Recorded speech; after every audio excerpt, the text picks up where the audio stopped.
दोस्तों, मैं संजय आपका स्वागत करता हूं हमारे इस चैनल सटीक परामर्श में।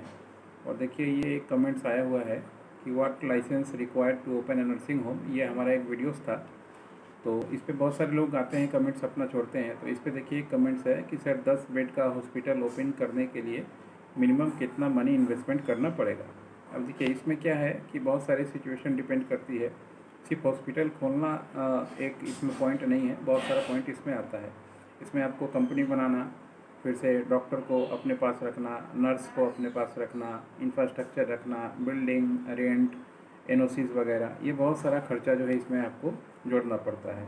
तो इस तरीके से होता नहीं है, और 10 बेड का कहीं नर्सिंग होम नहीं होता है। किसी भी एरिया में अगर आप ओपन करेंगे तो उसका एक गवर्नमेंट का रूल रेगुलेशन होता है।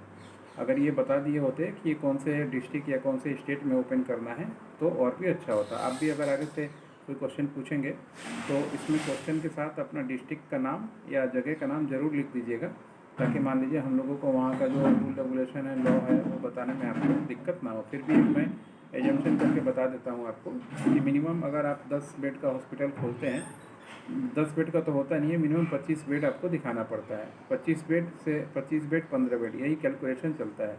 और उसमें से आपको 5 बेड, मतलब समझिए तो आपको दो आईसीयू रखना पड़ता है, और 2-3 जो है डायलिसिस के लिए रखना पड़ता है, यानी किडनी डायलिसिस के लिए। ये जो है सिस्टम है, ये आपको रखना पड़ेगा। इसके बाद फिर जाके आप जनरल जो बेड है वो बना सकते हैं, जिसमें पेशेंट को एडमिट कर सकते हैं, फिर जाके परमिशन मिलता है। अब इनको कंपनी बनाना पड़ेगा, चाहे वो प्रोप्राइटरशिप बनाएं, पार्टनरशिप बनाएं, या मान लीजिए एनजीओ के तहत चलाना चाहते हैं, कोई भी हो सकता है। स्वयंसेवी संस्थाएं भी चलती हैं, बहुत सारे देखा होगा एनजीओ जो है चलाते हैं अपना हॉस्पिटल, मगर लाइसेंस का प्रोसेस एक ही है। आपको कंपनी बनाना पड़ेगा। जगह अगर आपका है तो ठीक है, उसका टैक्स वैक्स का पेपर देना पड़ता है या लीज़ पे लेना पड़ता है, रेंट एग्रीमेंट दिखाना पड़ता है। उसके बाद वहाँ पे फायर फाइटर्स का जो सिस्टम होता है वो इम्प्लीमेंट करना पड़ता है। एनओसी लेना पड़ता है फायर डिपार्टमेंट से और पॉल्यूशन डिपार्टमेंट से। पॉल्यूशन मतलब बायो पॉल्यूशन, बायो वेस्ट जो यहाँ होता है बहुत निकलता है।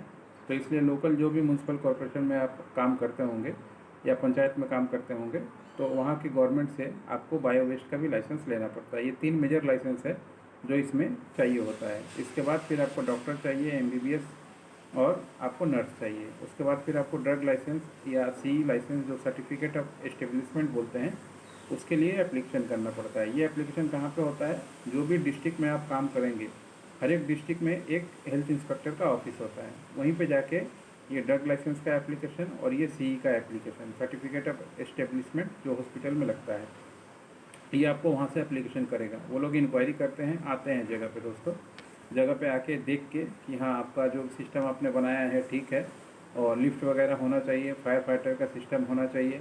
फिर से आपको पेशेंट के लिए एक मान लीजिए साइड में जो होता है ट्रॉली सिस्टम वो होना चाहिए, सीढ़ी के बगल में स्लाइडिंग होना चाहिए, ये सारा कुछ आपका दिखना चाहिए। इसके बाद ही फिर जाके परमिशन मिलता है, और परमिशन मिलने के बाद फिर आप अपने लोकल जो बताया आपको बायो वेस्ट का एनओसी, फायर का एनओसी, ये सारा इम्प्लीमेंट करके फिर जाके आप हॉस्पिटल्स खोल सकते हैं। तो सिर्फ हॉस्पिटल खोलने का या सिर्फ नर्सिंग होम खोलने का सिंगल लाइसेंस काम नहीं करता है। ऐसा कोई जगह नहीं जहाँ पे आप जाएंगे और आप बताएंगे कि मेरे को नर्सिंग होम खोलने का लाइसेंस मिल जाए तो आपको मिल जाएगा। ये ग्रुप ऑफ लाइसेंस है, और जो ये 10-12 चीज़ें मैंने बताई, ये सारा आपको इम्प्लीमेंट करना पड़ेगा, फिर जाके आप हॉस्पिटल्स खोल पाएंगे। टाइम लगता है दोस्तों।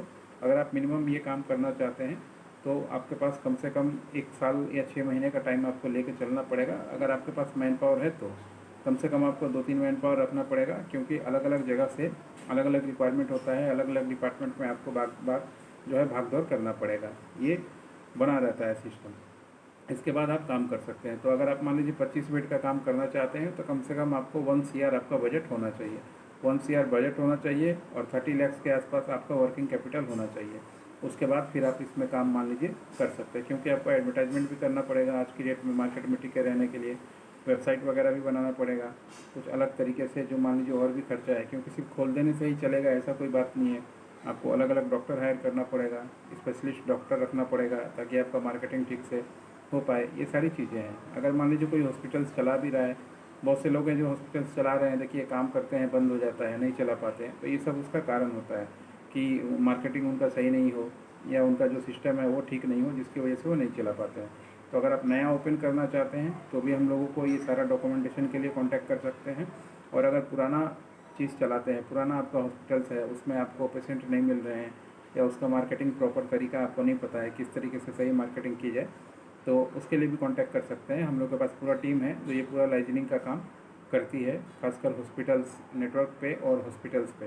तो आप ये बेनिफिट और ये सर्विस उठा के पुराने हैं तो अपने कंपनी को आगे बढ़ा सकते हैं। हम तो कंपनी बोलते हैं बार बार, हर एक बिजनेस एक कंपनी है, भले ही चाहे वो नर्सिंग होम हो, चाहे वो इंस्टीट्यूट हो या किसी भी चीज़ का है, तो बिजनेस ही, और इस चीज़ का ख्याल आपको रखना पड़ेगा। ये तरीका होता है, फिर काम जो है आप कर पाएंगे। बजट भी बता दिया आपको, डॉक्यूमेंट भी बता दिया, टाइमिंग भी बता दिया, क्या सिचुएशन बनता है ये सब बता दिया। इसके बाद अगर मान लीजिए आपको पर्सनली हमसे सर्टिफिकेशन लेना हो या कोई लाइसेंस बनवाना हो या जानकारी लेना हो या डिस्कस करना हो, कहीं प्रॉब्लम में फंसे हों, कोई ऐसा सिचुएशन हो जहाँ आपको समझ में नहीं आ रहा हो कि यहाँ पे क्या किया जाए, तो सजेशन ले सकते हैं। पेड सर्विस है, जो नंबर दिया हुआ है 9230222490, इस पर कॉन्टैक्ट कीजिएगा, बता देंगे घंटा वाइज आधा घंटे का क्या फ़ीस है, 1 घंटे का क्या फ़ीस है, मंथली क्या फ़ीस है, ईयरली क्या फ़ीस है।